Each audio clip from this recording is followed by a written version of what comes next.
오늘도 말씀의 사모해서 이 새벽에 오신 우리 성도님들에게 하늘의 단비가 내려지는 귀한 시간이 되기를 축복합니다. 이집트 왕자였던 모세가 40살이 이제 되자 미디안 광야로 쫓겨가게 됩니다. 그곳에서 결혼하고 장인의 양떼를 돌보는 목자가 되었습니다. 그리고 어느 날 호렙산으로 이 양떼를 데리고 가는데 모세의 80평생 가운데 단 한 번도 보지 못한 아주 신비한 광경을 보게 됩니다. 2절 말씀을 보시면 여호와의 사자가, 여호와의 천사이지요, 떨기나무 가운데로 나오는 불꽃 안에서 그에게, 모세에게 나타나시는지라. 모세가 보니 떨기나무에 불이 붙었으나 그 떨기나무가 사라지지 아니하는지라. 떨기나무에 불이 붙었는데 그 떨기나무가 사라지지 않는 겁니다. 광야의 떨기나무는 바싹 말랐잖아요. 그래서 불이 조금만 붙기만 해도 싹 사라져야 하는 것이 보통인데 이 떨기나무가 사라지지 않는 겁니다. 뭐지? 왜 저러지? 하고 호기심에 모세는 가까이 가봐야겠다 하고 마음을 먹고 가는데 그때 모세야, 모세야 하고 부르십니다. 그때 누가 모세를 부릅니까? 그렇지요. 2절 말씀에는 그분이 여호와의 사자, 천사라고 기록하고 있습니다. 구약 시대 때에는 천사들의 모습이 남자의 모습으로 나타났습니다. 그러니까 여호와의 사자가 떨기나무가 불 붙는 데 나타났다는 것은 한 남자가 그 불꽃 가운데 있었다, 이런 이야기가 됩니다. 그런데 또 4절 말씀에는 그분이 누구라고 기록하고 있냐면 여호와께서라고 기록하고 있지요. 여호와 하나님이라고 기록합니다. 그래서 2절과 4절을 종합해서 보면 그 떨기나무 가운데 계셨던 분은 사람의 형체를 지닌 하나님이다, 이렇게 표현할 수 있는데요. 그분이 누구일까요? 요한복음 1장 18절 말씀을 제가 읽겠습니다. 본래 하나님을 본 사람이 없으되 아버지 품속에 있는 독생하신 하나님이 나타내셨느니라. 하나님을 본 사람은 없다라고 그랬습니다. 하나님은 영이시기 때문에 사람의 눈으로 볼 수 있는 분이 아니시지요. 그런데 그 하나님을 볼 수 있게 나타내신 분이 있는데요. 그분이 누구입니까? 그분은 독생하신 하나님, 독생자 예수님이십니다. 우리는 이 예수님이 성육신에서 이 땅에 오시기 전에 그 모습을 구약에서 곳곳에 볼 수가 있습니다. 그 대표적인 것이 창세기 18장 말씀인데요. 아브라함에게 3명의 남자가 찾아왔습니다. 그런데 성경을 조금 더 깊이 들여다보면 그 중에 2명은 천사이고 또 그 중에 1명은 여호와 하나님이라는 걸 알게 됩니다. 그러니까 그분이 누구이겠습니까? 사람으로 나타나신 예수님이시요. 아브라함이 예수님을 만난 겁니다. 하나님께서 그 불타는 떨기나무 가운데 계셨습니다. 예수님께서 그 불타는 떨기나무 가운데 계시는 겁니다. 그런데 이게 어떤 의미일까요? 이 모습은 뭘 의미하는 걸까요? 우리 예수님이 오늘은 모세를 좀 놀라게 해줄까? 내가 저 불꽃 가운데 있는데 이 떨기나무가 타지 않는 걸 보면 깜짝 놀라겠지? 그런 마음으로 하신 건 아니시겠지요? 우리 하나님께서 어떤 모습으로 나타나시는가 하는 것은 그분이 누구이신가 하는 것을 우리에게 보여주시고자 하는 겁니다. 그러면 이 불타는 떨기나무 가운데서도 떨기나무가 타지 않는 그런 모습으로 나타나신 것은 우리 하나님이 어떤 분이시라는 것을 알려주기 위해서 그렇게 나타나신 걸까요? 성경이 성경을 해석하는 것이 가장 정확할 겁니다. 이 성경 말씀이 또 다른 성경 말씀을 통해서 그렇구나 하고 깨달아질 때 가장 정확한 해석일 것입니다. 예수님이 불 가운데 계신 장면, 오늘 이 불꽃 가운데 계신 이 예수님처럼 구약 성경의 다른 성경에서 예수님이 불 가운데 있는 모습, 그런데 예수님이 그 불 가운데 있는데도 그 불 가운데 있는 것들이 전혀 타지 않는 겁니다. 그런 장면이 또 어디 있을까요? 그렇지요. 다니엘서에 있습니다. 역시 우리 성도님들 성경을 많이 읽으시네요. 다니엘서에 보면 다니엘의 세 친구가 풀무불에 던져지잖아요. 그러면 풀무불이 뜨거우니까 옷도 타고 몸도 타고 삽시간에 타서 사라져야 하는데 느부갓네살 왕이 그걸 보니까 어떻습니까? 그 형체가 사라지지 않고 그 세 사람이 그대로 있는 겁니다. 아니, 세 사람이 그대로 있는 것이 아니고 한 사람이 더 있습니다. 깜짝 놀란 거지요. 다니엘서 말씀을 한번 보실까요? 다니엘, 지금 이 본문은 이렇게 끼워두시고요. 다니엘 3장 25절입니다. 다니엘 3장 25절. 우리 같이 한번 읽어 볼 텐데요.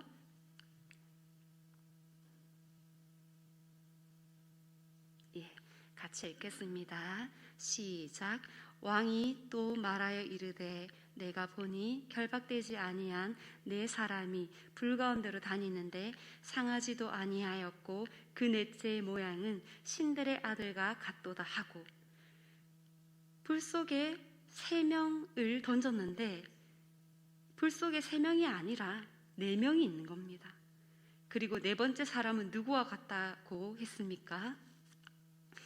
신들의 아들과 같다고 그랬습니다. 이분이 누구겠습니까? 이분은 예수님이십니다.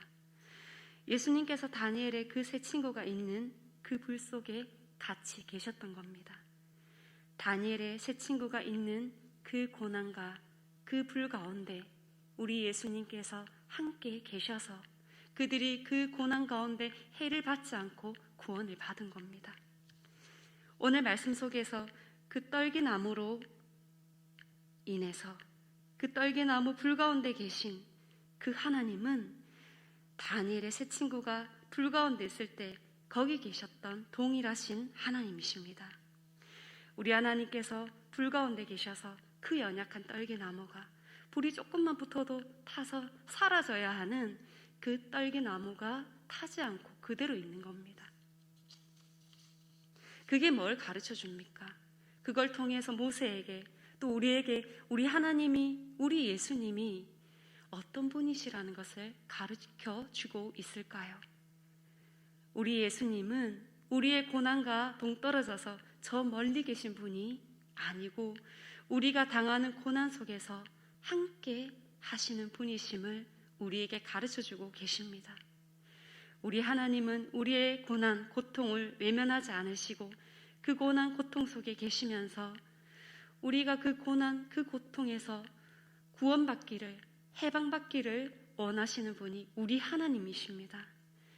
그래서 모세를 통해서 고통받는 이스라엘 백성들을 구원하시기를 원하셨습니다. 하나님께서 저와 우리 성도님들이 고난 가운데 있을 때 언제나 함께 하셔서 우리에게 구원을 베풀어 주시기를 원합니다.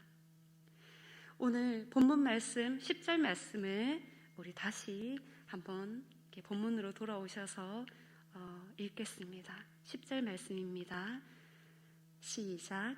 이제 내가 너를 바로에게 보내어 너에게 내 백성 이스라엘 자손을 애굽에서 인도하여 내게 하리라.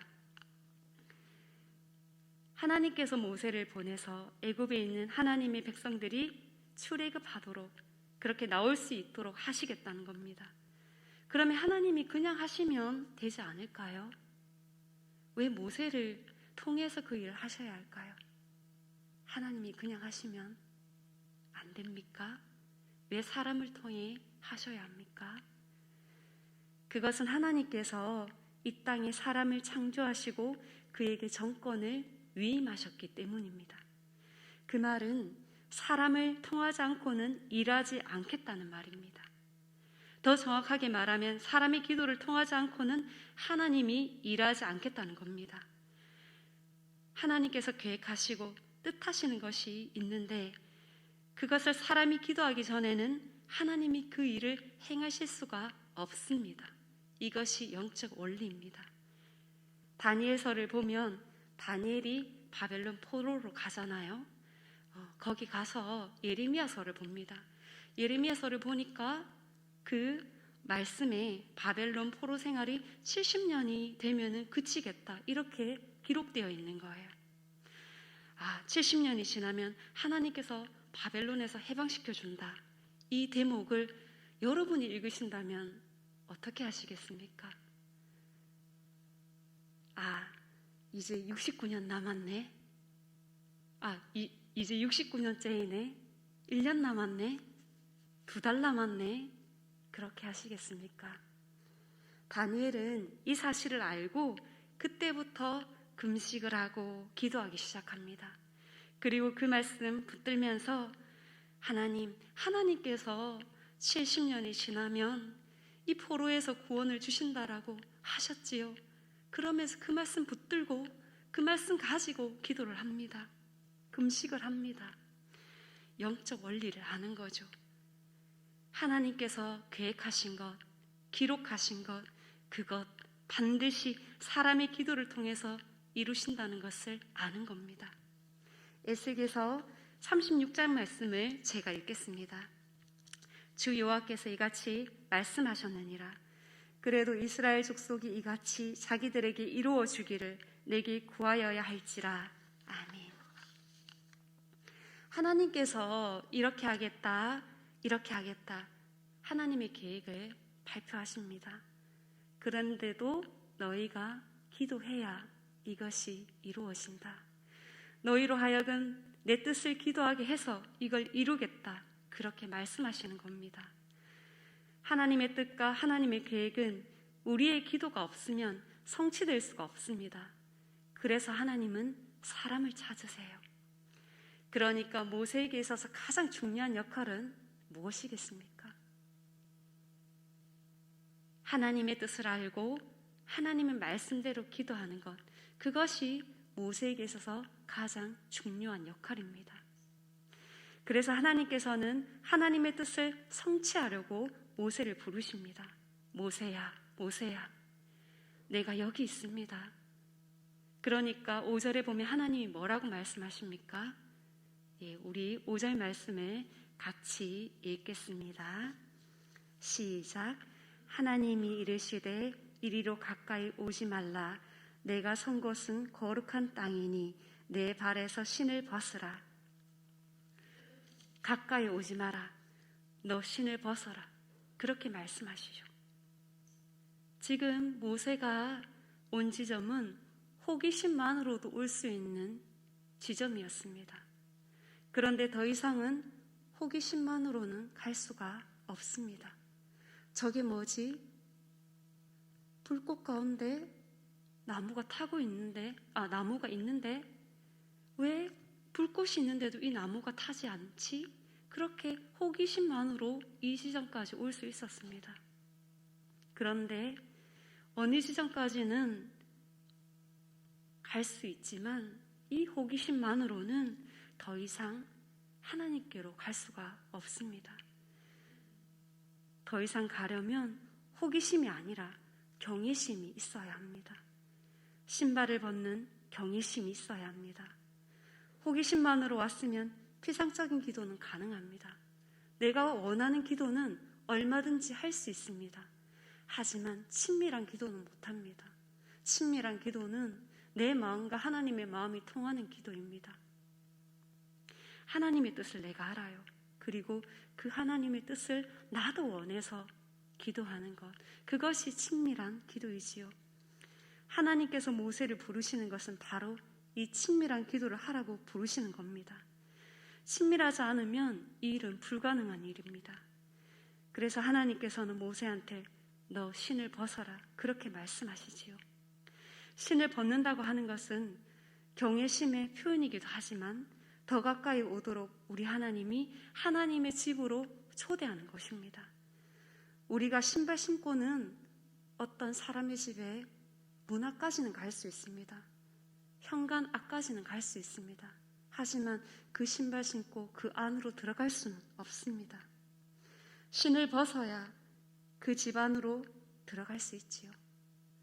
그러니까 하나님께서 모세에게 너 신발을 벗으라 하고 하는 이야기는 하나님 안으로 초청하는 걸 의미합니다. 마음이 통하는 친밀한 기도자로 초청하시는 겁니다. 그 초대에 응해서 더 가까이 갈 때 어떤 모습이 되는가 한번 볼까요? 출애굽기 33장 11절 말씀입니다. 출애굽기 33장 11절 말씀입니다. 우리 같이 한번 읽겠습니다.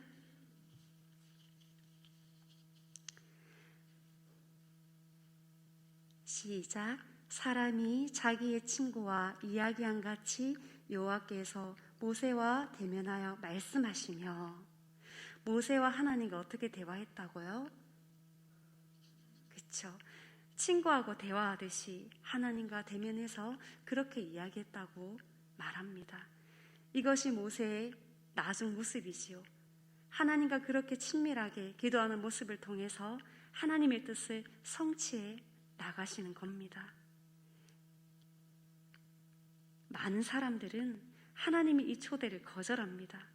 그냥 신발 신고 만나기를 원합니다. 내 신발 신고 내 이력 그대로 가지고, 내 경력 그대로 가지고, 내 경험 그대로 가지고 그 신발 신고 하나님을 만나기를 원합니다. 그런데 그러면 하나님 만날 수 있습니까? 하나님을 만날 수가 없습니다. 나는 하나님을 안다고 생각하는데 하나님을 아는 것이 아닙니다. 나는 하나님을 믿는다고 생각하는데 나는 하나님을 믿는 것이 아닙니다. 신발 신은 채로 믿고 있다면 아직 하나님을 믿는 것도 아니고 아는 것도 아니고 만난 적도 없는 겁니다. 신발을 벗어야 그제서야 하나님을 만날 수 있습니다. 모세가 신발을 벗자 우리 하나님께서 모세에게 뭘 주시지요? 사명을 주십니다. 너를 애굽에 보내어 애굽에서 종살이 하고 있는 나의 백성들을 이끌어내도록 하겠다. 사명을 주십니다. 그리고 12절 말씀을 보시면 하나님이 이르시되 내가 반드시 너와 함께 있으리라. 그렇게 약속의 말씀을 주십니다. 내가 반드시 너와 함께 있으리라. 이 말은 히브리어로 보면 내가 있다. 내가 있다 모세야. 내가 너와 함께 있다. 그 말입니다. 하나님은 하나님과 친밀해져서 그분의 뜻을 기도하게 하시고, 그리고 그 기도를 통해서 하나님의 뜻을 성취하게 하는 인생으로 모세를 부르셨습니다. 오늘도 하나님은 그런 사람을 찾으십니다. 하나님은 이 땅에서 영혼으로 또 육신으로 고통받는 사람들 가운데 함께 계시면서 그들을 그 고통에서 구원하시기를 원하십니다. 그런데 그 하나님의 뜻을 위해 기도할 사람이 필요합니다.